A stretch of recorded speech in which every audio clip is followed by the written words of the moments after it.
Lanjut lagi nih buat jamaah Islam itu yang ada di rumah. Tadi guru-guru kita menjelaskan bahwa Rasulullah aja pernah yang namanya healing di Gua Hira, menyendiri berhalwat bersama Allah Subhanahu wa taala gitu ya kan. Nah, sekarang bagaimana caranya kita bisa menyembuhkan diri atau healing di zaman sekarang, di zaman now? Iya. Mencontoh dengan adabnya Rasulullah. Apa yang mungkin bisa dijelaskan oleh Habib nih? Silakan Bib, tafadhol Bib. Mohon izin Bang Fadli, mohon izin guruku Ustaz Maulana, Ustaz Syam. Assalamualaikum warahmatullahi wabarakatuh. Waalaikumsalam warahmatullahi wabarakatuh. Jamaah, oh jamaah. Alhamdulillah. Alhamdulillah Rabbil Alamin. Wabihi nasta'in ala umuri dunia wa din. Allahumma salli wa sallim wa barik wa karim wa azim. Ala Sayyidina wa Maulana Muhammadin wa ala alihi wa sahbihi wa sallim. Nah, jamaah Islam itu indah yang dirahmati oleh Allah Subhanahu wa taala, perlu kita ketahui bahwa healing ala Rasulullah sallallahu alaihi wasallam memiliki 3 metode, 3 amalan. Yang pertama adalah amalan fikri, amalan yang bersifatnya merasuk ke pikiran kita ataupun kita mengatur mindset kita. Kalau mau healing, sebelum kita mutusin nih, mau jalan-jalan, mau rekreasi, mau kayak tadi yang dinasihatin oleh guru kita, membaca Al-Quran dan lain sebagainya, siapin dulu mindset yang baik, pikiran yang baik. Biar apa? Biar keatur dengan seksama bahwa healing tersebut menghasilkan nilai yang positif. Positifnya apa? Penyembuhan terhadap diri kita semuanya. Nah, yang pertama kita harus bermindset, berpikiran bahwa kita diuji oleh Allah Subhanahu wa taala dengan ditinggalkan orang-orang yang mencintai kita dengan apa? Dengan sabar kepada Allah. Wasbir wa ma sabruka illa billah. Kesabaran hanya bergantung kepada Allah Subhanahu wa taala jalla jalaluhu wa taala fiulah.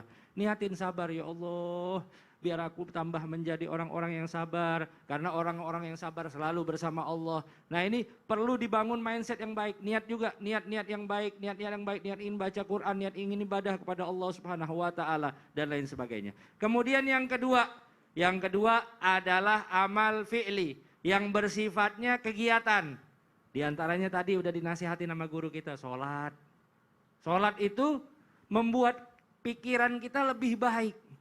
Membuat hal-hal yang tadinya kita mohon maaf ibaratnya. Kalau namanya tertimpa musibah kan kita pasti pengen kayak, aduh pengen ngelepasin nih semuanya belenggu dan lain sebagainya. Kadang-kadang waliyadzubillah ada tawaran dari teman, ini ke tempat yang ini, ke tempat yang ini. Akhirnya kita bermaksiat kepada Allah. Nah, lakukan pekerjaan-pekerjaan yang baik. Di antaranya apa? Di antaranya sholat, baca Al-Quran dan lain sebagainya.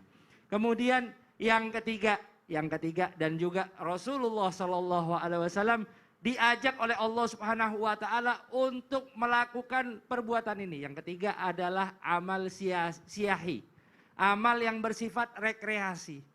Buktinya apa? Buktinya Nabi Muhammad Shallallahu Alaihi Wasallam ketika ditinggal oleh orang-orang yang dicintai, yaitu Sayyidatuna Khadijah dan juga Sayyidina Abu Thalib. Beliau diperjalankan oleh Allah Subhanahu wa taala di bulan Rajab dengan apa? Dengan perjalanan Isra wal Mi'raj. Nah, ini Allah Subhanahu wa taala juga bawa Nabi Muhammad SAW dalam perjalanan, dalam riwayat juga Allah perkenankan Rasulullah untuk berziarah ke makam orang soleh. Di antaranya siapa? Makam Masyitoh, Siti Masyitoh. Rasulullah waktu Isra dan Mi'raj berkunjung ke makam orang soleh. Nah, ini di antara pesan saya terhadap jamaah Islam itu indah. Kalau kita misalnya ketinggalan ataupun ditinggalkan oleh orang-orang yang kita cintai, ayo ziarahin makamnya mereka.